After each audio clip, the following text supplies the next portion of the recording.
श्री गुरु ब्रह्म महिमालेख शरणम। श्री गुरु ब्रह्म महिमालेख शरणम। श्री गुरु ब्रह्म महिमालेख शरणम। गुरु कृपा यूट्यूब चैनल तरफरु अगणित दर्शक मान को हार्दिक अभिनंदन जनाई आरंभ करने को जाउछि।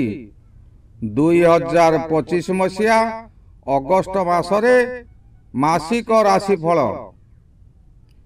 एही राशिफल आरंभ करने पूर्वर आपण मान को मोर विशेष अनुरोध, जो माने प्रथम करी आमर यही चैनल को आसीचंती से माने गोटिए सब्सक्राइब करंतु और पाखरे आसुथिबा बेल आइकन को दबाई दियंतु, जहा द्वारा कि आमर जो समय रे वीडियो अपलोड हेबो सर्वप्रथमे आपण मान को पाखरे पहुंची पारिबो। आपण मान को मोर अनुरोध, जो मानकर बहु दिन हेलानी विवाह विलंब हेउची, चाकरी क्षेत्र रे असुविधा भोगुछंती, ऑफिस रे बाहरे आपण को बदनामी करा जाउची, किंबा आपण बारंबार चेष्टा करी मध्य चाकरी होई पारु नाही, परीक्षा रे फेल मारुछंती, परिवार भितरे अशांति घटुची, स्वामी स्त्री मध्यरे अशांति घटुची, आपणकर जन्म तारीख और जन्म समय जन्म स्थान केउ विषय आपणकर जानिबा दरकार, सेही विषय को लेखि आमर यही तले दिया जाउथिबा मेल आईडी रे प्रेरण करंतु। आम्भे ताहार समाधान सकाशे आपनको बताई देबो। आसंतु एबे जानिबा 2025 मसीहा अगस्ट मासरे कर्कट राशिर मासिक राशिफल। एही कर्कट राशि राशि चक्रर चतुर्थ राशि। एही राशिर अधिपति हेले चंद्र महाग्रह ओ बृहस्पति महाग्रहंकर उच्च स्थान बा सिंहासन। कर्कट राशि पक्षे चलित मासटी शुभ अशुभ मिश्रित फल मिलिबो। मन आपणकर सर्वदा व्याकुलित हेबो। कौनसी कार्य आपण सफलता पाइबा पूर्वरु बहु विचलित हो जिबे। सावधान न रहिले विपद सृष्टि हेबा सुनिश्चित हेबो। मंगल ग्रह तृतीय रे रही आपण को आगो नहीं जाउथिबा स्थले शनि ग्रहंकर सप्तम दृष्टि मंगल उपरे थिबारु आपण को प्रत्येक कार्य रे ब्रेक देबे। ब्रेक देबाटा एक प्रकार भल, किंतु आपण को बाधिब। ये जगत जानती कौन ना शनि अशुभ करुची। शनि केबे अशुभ करते नहीं। मंगल ग्रह आगो को नहीं जाउथिबा स्थले आपण आउ भल मंद किछि विचार करि पारिबे नाही। जे समय रे आपण खराब काम को मन बळाइबे, शनि सेही समय रे आपण को ब्रेक दे देबो, जे आपण खराब कार्य करि पारिबे नाही। शनि हेउची पितृग्रह और नवम ग्रह हेउची भाग्य गृह। भाग्य गृह रे शनि रहिछंती। आपणकर पिता जेपरी आपणकर भाग्य को निर्णय करंती बा आपण किपरि आपणक भाग्य को सजाडिबे, भाग्य तैयारी करिबे, ताहा शनि ग्रह ही कराइब। शनि ग्रहंकर यही समय रे एकादश गृह को तृतीय दृष्टि रहउथिबारु आपणकर आयरे किछिटा बाधा आसीबो। स्त्रीकर शरीर असुस्थ रहिबो। केतेबेले कोन हेबो ताहा मध्य ठीक करी कहि हेबो नाही। बहु अर्थ व्यय करिवे किंतु अभाव रहिबो नाही। शनि तांको निज नक्षत्र रे बक्री अछंती। शनिकर अन्य एक नक्षत्र हेउची पुष्या नक्षत्र।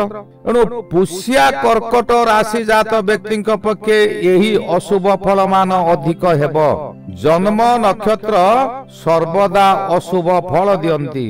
परिवार मध्यरे संतान पीड़ा मध्य होई पारे। तृतीय गृह को दृष्टि थिबा जोगु भाई भौणी माने आपणकर शत्रु पालटी जाई पारंती। सेमानंक ठारू जंत्रणा भोगिबे।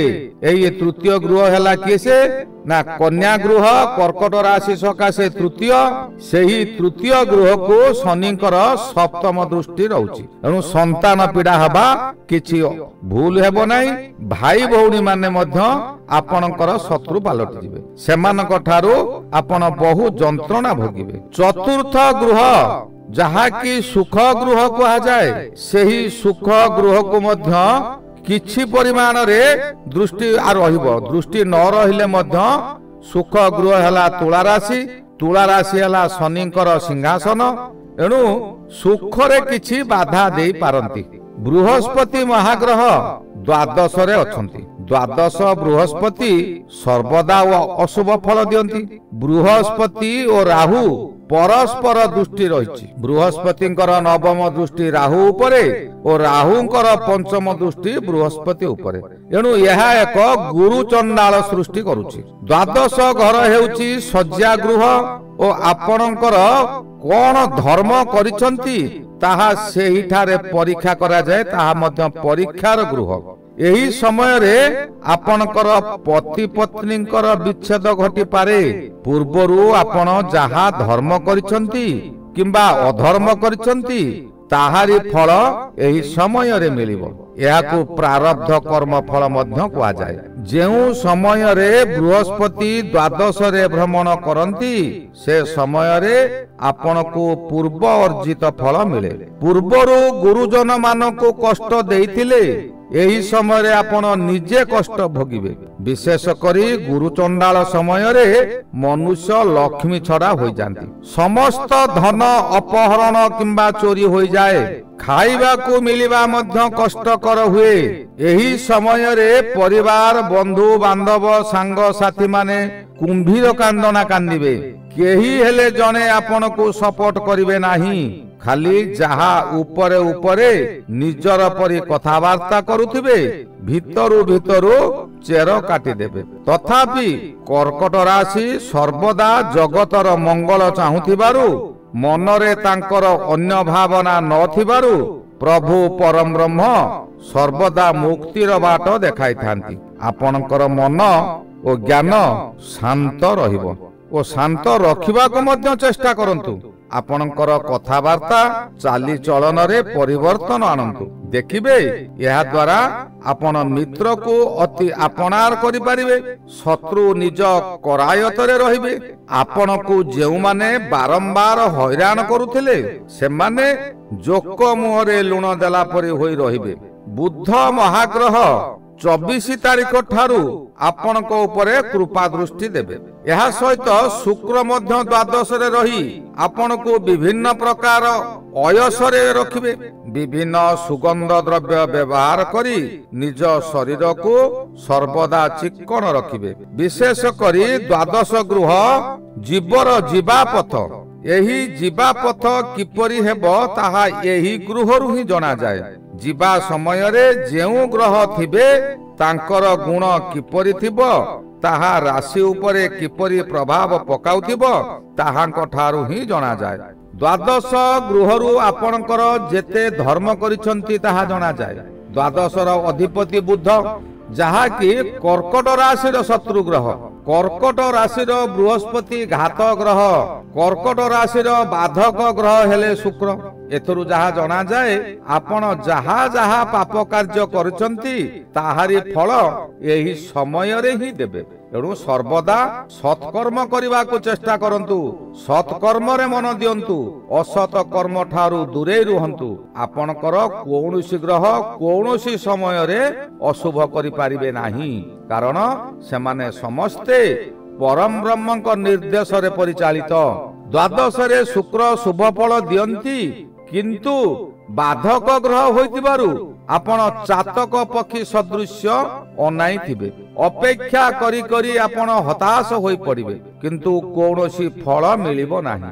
ଏହି ଗୃହକୁ ରାହୁଙ୍କର ପାପ ଦୃଷ୍ଟି ରହୁଛି। ଆପଣଙ୍କର ଜୀବନରେ କାହା ସହିତ ବଳ ପ୍ରୟୋଗ କରି କିଛି କାର୍ଯ୍ୟ ହାସଲ କରନ୍ତି। ଏହି ଗୃହ ଅର୍ଥ କର୍କଟ ରାଶିର ଦ୍ୱାଦଶ ଗୃହ। ସେ ନିର୍ବଳ ଥିବାରୁ ଖାଲି ଚକ୍ଷୁରୁ ଲୋତକ ବୁହାଇବାଟା ସାର ହେବ। ଏବେ ଆପଣ ମଧ୍ୟ ସେହିପରି ହେବେ। ପୂର୍ବରୁ ବଳ ପ୍ରୟୋଗ କରି ଆପଣ ଯେଉଁ କାର୍ଯ୍ୟ କରିଛନ୍ତି, ନିର୍ବଳ ଲୋକ ଆପଣଙ୍କୁ ବାଧା ଦେଇପାରି ନାହିଁ। ଚକ୍ଷୁରୁ ଲୋତକ ସବୁବେଳେ ବୁହାଇଛି, ସେହି ଫଳ ଏହି ସମୟରେ ଆପଣ ପାଇବେ। ଅଗଷ୍ଟ 21 ତାରିଖ ପର୍ଯ୍ୟନ୍ତ ଏହିପରି ହତାଶ ହେବେ।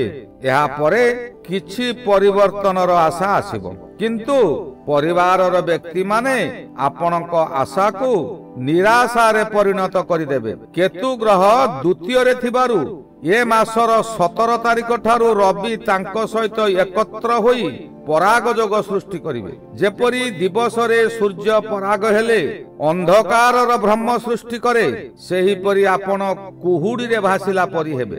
ଦେହ ସାରା ପାଣି ଲାଗିବ, ଆପଣ ଓଦା ହୋଇଯିବେ, କିନ୍ତୁ କୁହୁଡିରେ ଆପଣ ପହଁରି ପାରିବେ ନାହିଁ କି ଶୋଷ ମେଣ୍ଟିବ ନାହିଁ। ବରଂ କୁହୁଡିରେ ଭିଜି ଭିଜି ଶରୀର ଅସୁସ୍ଥ ହୋଇଯିବ। ଆପଣଙ୍କର ସେଇଭଳି ସମୟ ଆସିଛି। ଆପଣ କାହାରି କଥାରେ ପ୍ରଲୋଭିତ ହୁଅନ୍ତୁ ନାହିଁ। କୌଣସି ବ୍ୟକ୍ତି ଆପଣଙ୍କୁ ଏପରି ମିଠା ମିଠା କଥା କହି ଆପଣଙ୍କୁ ଭୁଲ ରାସ୍ତାକୁ ନେଇ ଯାଇପାରେ। ଆପଣଙ୍କର ମାନସିକ ହେଉ କିମ୍ବା ଶାରୀରିକ ହେଉ ଦୁର୍ଘଟଣା ଘଟାଇ ଦେବ। କର୍କଟ ରାଶି ଜାତ ବ୍ୟକ୍ତି ଏହି ଅଗଷ୍ଟ ମାସରେ ପ୍ରାତଃ ସ୍ନାନ କରି ପ୍ରଭୁଙ୍କ ନିକଟରେ ନିଜକୁ ସମର୍ପିତ କରିଦିଅନ୍ତୁ। କର୍କଟ ରାଶି ସକାଶେ ରବି ମହାଗ୍ରହ ମାସ ଆରମ୍ଭରୁ ଜନ୍ମରେ ରହି 17 ତାରିଖ ଠାରୁ ଦ୍ୱିତୀୟକୁ ଯିବେ। ଜନ୍ମ ରବି ଆପଣଙ୍କୁ ପ୍ରତ୍ୟେକ କାର୍ଯ୍ୟରେ ହତାଶ କରାଇଦେବ, ମନରେ ଅଜଣା ଭୟ ସୃଷ୍ଟି କରାଇବ। ଆପଣ ସର୍ବଦା ଭାବି ହେଉଥିବେ କଣ ଗୋଟେ ହେବ।